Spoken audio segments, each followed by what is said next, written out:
I don't care. You're lame. And them is lame too. Cardi B unleashed an unprecedented firestorm on Offset after he had the audacity to mock her on the Joe Budden podcast, claiming that none of his former partners ever ascended after leaving him. However, the catalyst behind this explosive response runs far deeper than mere shade. It involves the Super Bowl, Stefon Diggs, and Offset's own alleged mistress. What we are about to examine is not simply celebrity gossip. It is a full-scale cultural earthquake that reverberated from the Super Bowl halftime stage to every comment section, gossip outlet, and group chat across the country.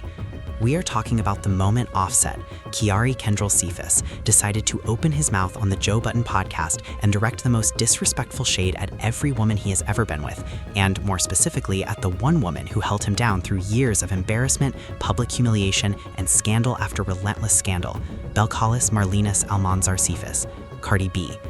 And what did Cardi do upon hearing those words? She did not simply respond. She did not merely clap back. She detonated like a bomb that had been ticking for 9 consecutive years. To fully appreciate the magnitude of what transpired, the stage must be set properly. January 2026. Offset appears on the Joe Budden podcast, looking comfortable, looking confident, looking like a man who has completely and conveniently erased his own history from memory. And with the kind of audacity only a man who has forgotten every single scandal attached to his name could muster, he delivers a line that would echo across every timeline on X, every Reddit thread, every barbershop debate, and every group chat in America for weeks. Roll the clip. None that I left went up, so I don't know how to experience. None that I left went up. Allow that statement to settle. Let it marinate in the absolute absurdity of who is delivering it. This is a man whose serial infidelity was documented from the very first year of his marriage. Cheating footage surfacing in December 2017, barely 3 months after their secret September wedding. 3 months. The ink on the marriage certificate had not even dried, and this man was already being caught on camera with other women. This is a man whose name became synonymous with groupie culture, who acknowledged infidelity in interviews and had the audacity to attribute it to the lifestyle, as though the lifestyle compelled him to betray the woman carrying his child. This is the same man who crashed Cardi's Rolling Loud performance in 2018, brandishing a "Take Me Back" sign fashioned from roses, begging for forgiveness on a public stage while the entire world watched and half-day internet recoiled in secondhand embarrassment. And now, this same man occupies a podcast chair, declaring to the world that nobody he left ever went up. The audacity was not merely disrespectful. It was historically, provably, and embarrassingly delusional, because the woman he is implying did not ascend is a multi-platinum Grammy-winning artist who literally just performed at the Super Bowl. But we will address that shortly. The moment that clip circulated online, Cardi went absolutely nuclear. She took to Instagram Live, her battlefield of choice, the platform where she has elevated careers and dismantled them with equal ferocity. And she did not hold a single thing back. The raw emotion, the fury, and the pain that had been compounding through nearly a decade of betrayal and broken promises came pouring out of her with volcanic intensity, scorching and unstoppable. And here is the fundamental truth about Cardi B that must be understood. When she is wounded, she does not whisper. She does not deal in subliminal messaging. She declares her truth at full volume to every single person willing to listen. Even though I know you was gonna go to Atlanta, and I was like, I didn't want to know what you was doing out there. I told you, I blocked. That clip alone reveals everything one needs to understand about the entire dynamic of this relationship from beginning to end. Cardi knew. She always knew that every single time Offset touched down in Atlanta, there were women waiting for him. She blocked him not because she was indifferent, but precisely because she cared too deeply, and the constant awareness was destroying her from the inside out. She did not want the confirmation. She did not want to see the receipts. She did not want her phone inundated with screenshots. She simply wanted to survive the marriage without losing her mind. And for years, through pregnancy, through postpartum recovery, through one public scandal after another, that is exactly what she attempted to do. She swallowed the humiliation. She took him back after filing for divorce in 2020, then took him back again following the 2023 accusations, during which Offset himself took to Instagram stories accusing Cardi of being unfaithful, a post he deleted almost immediately, only for Cardi to fire back, calling him country, and for fans to seize on the moment with posts garnering over 10,000 likes, labeling the situation as karma for both parties. But the blocking, the silence, and the self-preservation strategies she deployed to protect her own sanity, none of it prevented the disrespect from continuing. And when Offset appeared on that Joe Budden podcast and sat there posturing as though he were the prize that women should feel grateful to have had, Cardi reached her breaking point. She returned to Instagram Live and delivered the response that sent the entire internet to the floor. None of them, not none of them. But you. I regret you. I'm too good for you. I've always been too good for you. Lame. That was the word she chose. Not toxic, not narcissist, not any of the clinical, therapy-derived vocabulary the internet gravitates toward. Simply lame. Because in Cardi's world, in the Bronx, in the streets, in the culture, calling a man lame constitutes the ultimate dismissal. It strips away every piece of bravado, every designer chain, every Instagram flex, every podcast performance of toughness. It communicates, you are not significant enough to hurt me anymore. You and every single woman you ever entertained while you were supposed to be my husband are beneath me. And she meant every syllable of that with her entire being. But Cardi was far from finished, not by a long shot. Because what Offset evidently failed to realize, or perhaps what he understood perfectly, which is precisely why he was performing on a national podcast, is that Cardi had been sitting atop a volcano of regret and resentment that stretched back to the very foundation of their relationship. Back to 2017. Back to Selena Powell's claims of affairs with Offset during that inaugural year. Back to the pregnancy with Culture, during which, according to leaked allegations that resurfaced in 2026, Offset allegedly abandoned Cardi during the birth of their firstborn daughter. And so when the dam finally broke after that podcast provocation, what emerged was not simply anger, it was grief. Pure, unfiltered, years in the making grief. I regret you. 3 words bearing the weight of an entire marriage collapsing in public view, of every second chance extended and discarded. I'm too good for you. I always been too good for you. And the consensus was unanimous. This is the woman who filed for divorce in July 2024, citing irreconcilable differences, who welcomed their daughter Blossom, born in September of that year, while the marriage was actively disintegrating, who endured Offset commenting on her lives, accusing her of being intimate with someone while pregnant, to which Cardi responded with her now legendary retort. That woman had earned the right to declare she was too good, because the numbers do not lie, the accolades do not lie, the career trajectory does not lie. And Offset's podcast commentary, it was not merely wrong, it was embarrassingly, provably, and historically wrong. And that is merely the first act, because what unfolded next, the Super Bowl, the woman known as Pre, Stefon Diggs, and the most bitterly ironic twist in modern celebrity drama is where this narrative escalates from deeply personal to genuinely unhinged. This really like to play games with me when I'm at my most vulnerable time, when I'm not the most confident. The Super Bowl betrayal and the ghost of Offset's past. By the time February 2026 arrived, Cardi B had accomplished what every troll, every blogger, and every armchair relationship analyst on Reddit insisted she could not do. She moved on. She left Offset behind and did not look back. She began an entirely new chapter with NFL wide receiver Stefon Diggs, confirming their relationship publicly at a New York Knicks game in mid-2025, announcing her pregnancy by September, and welcoming a baby boy in November, his name remaining undisclosed to this day. The narrative surrounding Cardi B had undergone a complete and fundamental transformation. Media outlets were calling it an upgrade. X was buzzing with commentary. Cardi upgraded from rapper drama to NFL money. That's a power move. She was radiant in every paparazzi photograph, projecting peace in every interview, and preparing to perform at the Super Bowl alongside Bad Bunny.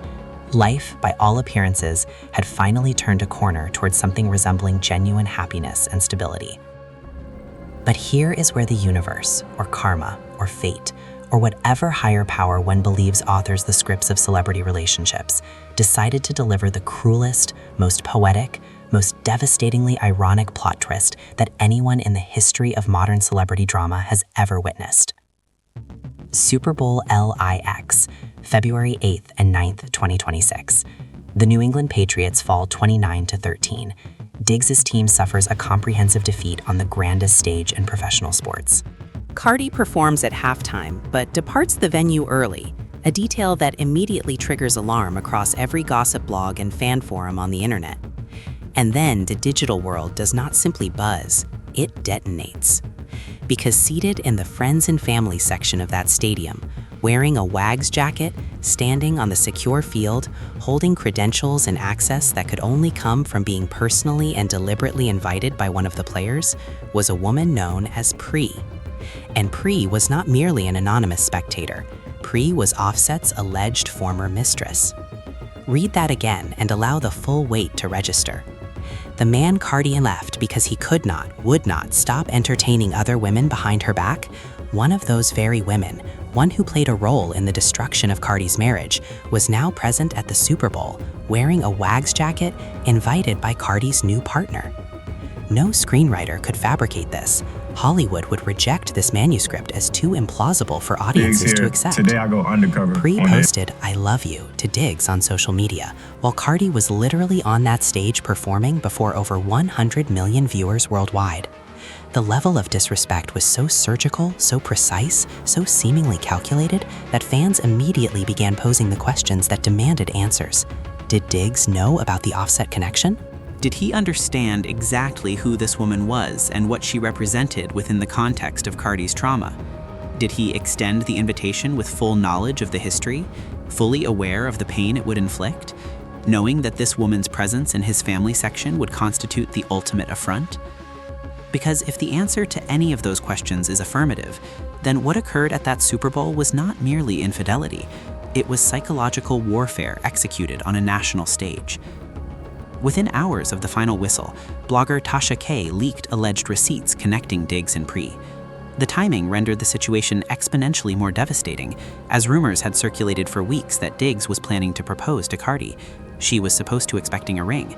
Instead, she received the worst night of her year. Compounding the Pri revelation, Diggs was also accused of involvement with his ex-girlfriend, Sky Marlene, layering the betrayal into something that felt almost cartoonishly cruel in its depth. Cardi and Diggs unfollowed each other on Instagram within the same night, the modern-day equivalent of changing the locks. A source confirmed a recent breakup, though the possibility of reconciliation was not entirely ruled out. And the internet collectively, unanimously, and completely lost its composure. 50 Cent, never one to miss an opportunity to insert himself into someone else's turmoil, trolled the entire situation, posting "Get away from me" with his signature humor that invariably lands harder when the target is already down. X was ablaze with reactions. Cardi left Offset for cheating. Now Diggs is involved with Offset's side piece. This is absolute madness.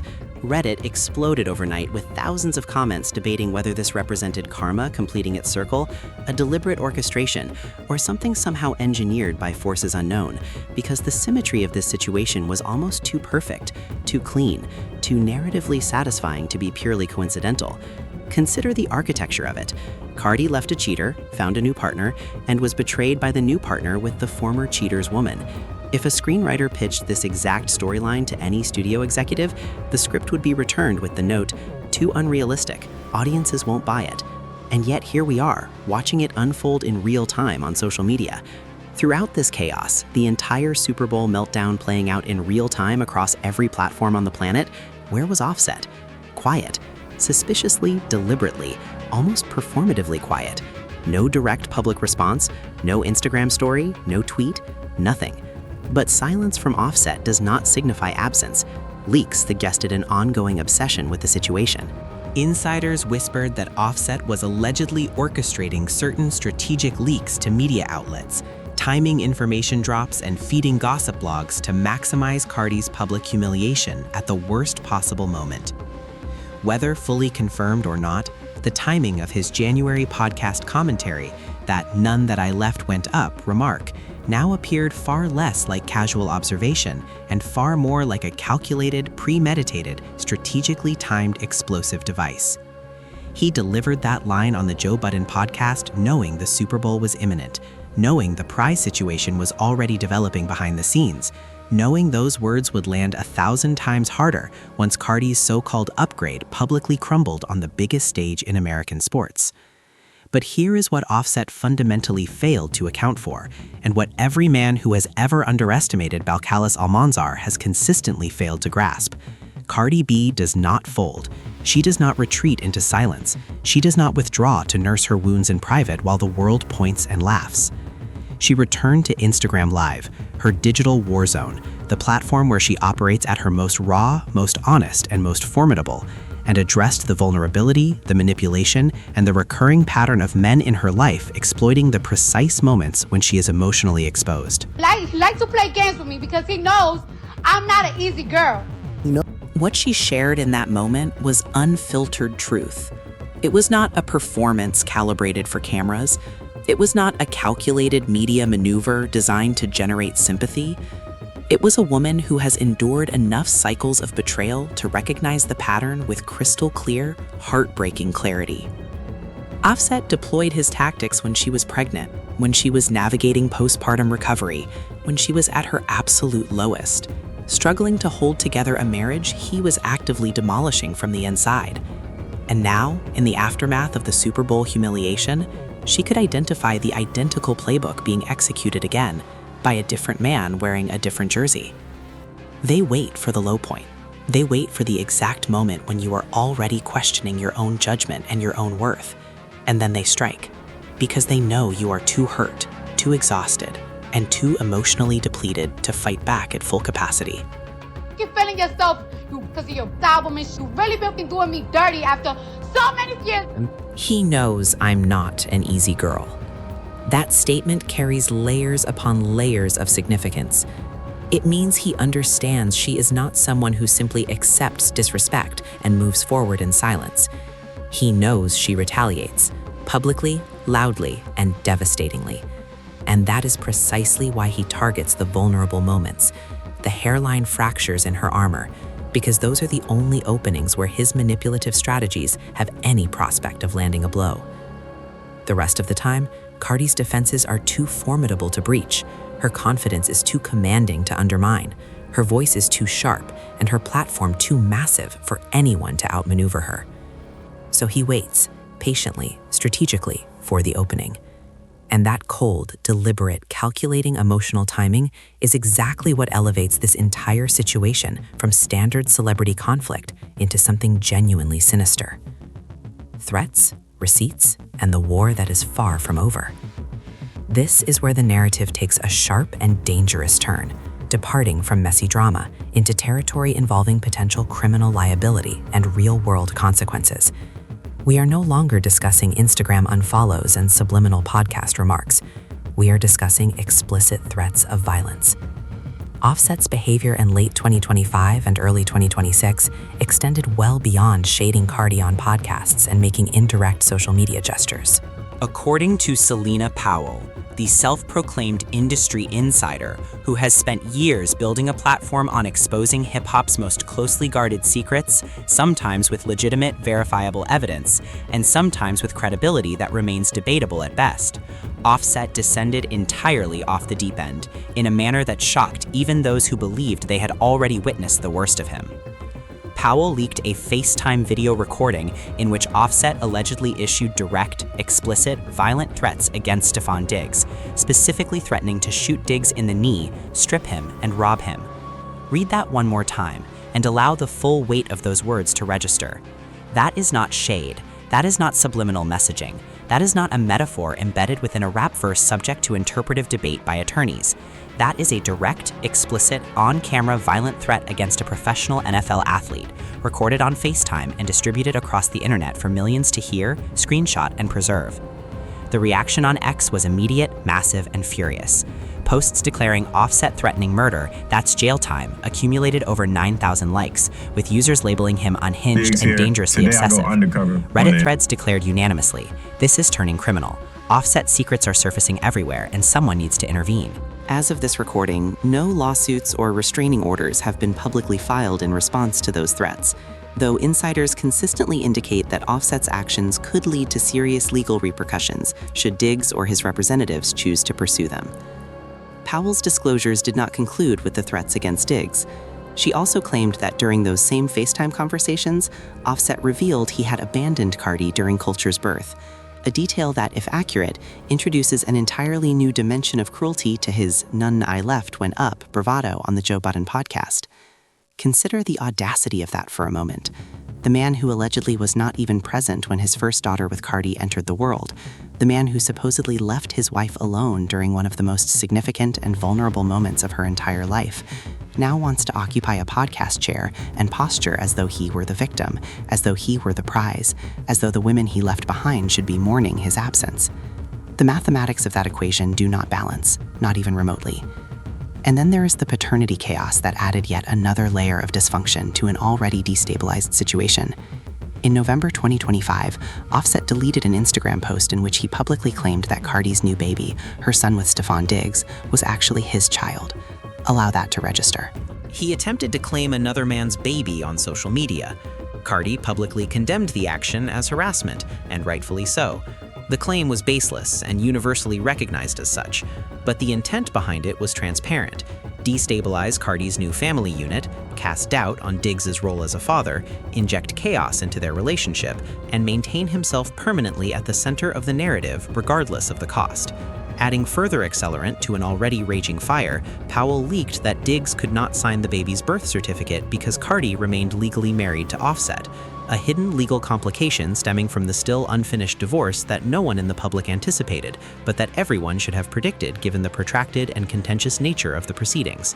Throughout this maelstrom, the violent threats, the paternity stunts, the strategic leaks, the calculated humiliation, Cardi's response on live was pointed, devastating, and aimed squarely at the core of Offset's ego.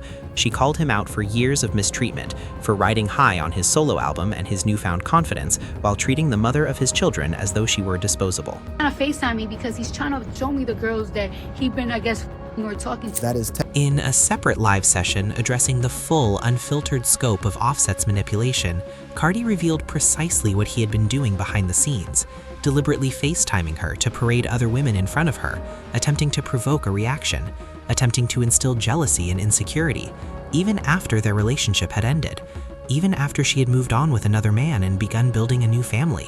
What Cardi described constitutes textbook emotional manipulation, plain and simple. It is the behavior of a man who fundamentally cannot accept that his ex-wife moved on, found some measure of happiness, however fleeting, with someone else, and is constructing a life that no longer revolves around him. The FaceTime calls were never about displaying success or asserting superiority. They were about control, about power, about reminding Cardi that regardless of how far she distances herself, regardless of who she dates, regardless of how many Super Bowls she performs at, he can still reach into her life and twist the knife, ensuring she never fully escapes his emotional orbit. And that behavioral pattern, the threats against Diggs, the baseless paternity claims, the deliberate emotional provocation, the strategic dissemination of information, paints a portrait that extends far beyond petty celebrity drama into territory that fans across every platform are now characterizing as obsessive and unhinged. The cultural conversation surrounding this situation has undergone a fundamental shift. It is no longer about who was unfaithful to whom or whose side one supports. The question people are now asking is far more urgent. Is Cardi safe? So where does all of this leave us in February 2026? Post-Super Bowl, post-meltdown, post-everything. Cardi B purchased herself a $500,000 Audemars Piguet watch as an act of what she described as self-care. $500,000 adorning her own wrist because she decided, conclusively and irreversibly, that if the men in her life refused to treat her with the respect she deserves, she would treat herself as the queen she already knows herself to be. Supporters on X hailed it as a queen's move. Detractors characterized it less generously. But the gesture spoke volumes about Cardi's current state of mind. She has finished waiting for a man to validate her worth. Not anymore. Not ever again. In the days that followed, rumors proliferated that she contacted Offset to discuss co-parenting arrangements, that an astrologer publicly predicted their reconciliation, that a viral AI-generated video, later thoroughly debunked, depicted Cardi supposedly regretting having Diggs' child. The noise from every direction was absolutely deafening. But through it all, through every rumor, every hot take, and every troll comment, Cardi's message remained remarkably consistent. Speaking on a podcast, she stated plainly, Today I regret a lot. I was hurt every day during her time with Offset. But she was done, permanently done, allowing that pain to define her future. Her focus now rests on her children, her music, and her career. Period. The broader significance of this saga extends well beyond entertainment headlines. What we have been witnessing is a cultural mirror reflecting themes of toxic masculinity, cycles of forgiveness that deteriorate into cycles of abuse, and the brutal realities of attempting to build and sustain a public relationship in an era where every action is documented, screenshotted, and debated by millions of strangers in real time. Offset's trajectory, from unfaithful husband to threatening ex-husband to podcast provocateur mocking the mother of his children, represents the worst possible outcome of what occurs when a man's ego categorically refuses to accept the loss and move forward with dignity. Cardi's arc, from devoted wife to empowered divorcee, to a woman navigating yet another devastating betrayal by yet another man she trusted, represents the messy, complicated, deeply human reality of seeking love when the entire world is watching and half of them are hoping you fail. And the pre-twist at the Super Bowl? That is the universe's way of reminding everyone that the saga of Cardi B and Offset is not a straight line with a tidy conclusion. It is a circle, and it continues to revolve. As of now, Cardi appears focused on self-care and her professional endeavors, but with Offset's persistent and escalating behavior, the still unfinished divorce, the custody implications involving multiple children, and the Diggs situation suspended in unresolved limbo, this story is far from concluded. Not even close. The only question that remains is, what chapter comes next? Because if history has taught us one definitive lesson about Cardi B and Offset, it is this: the next eruption is never more than one Instagram live away.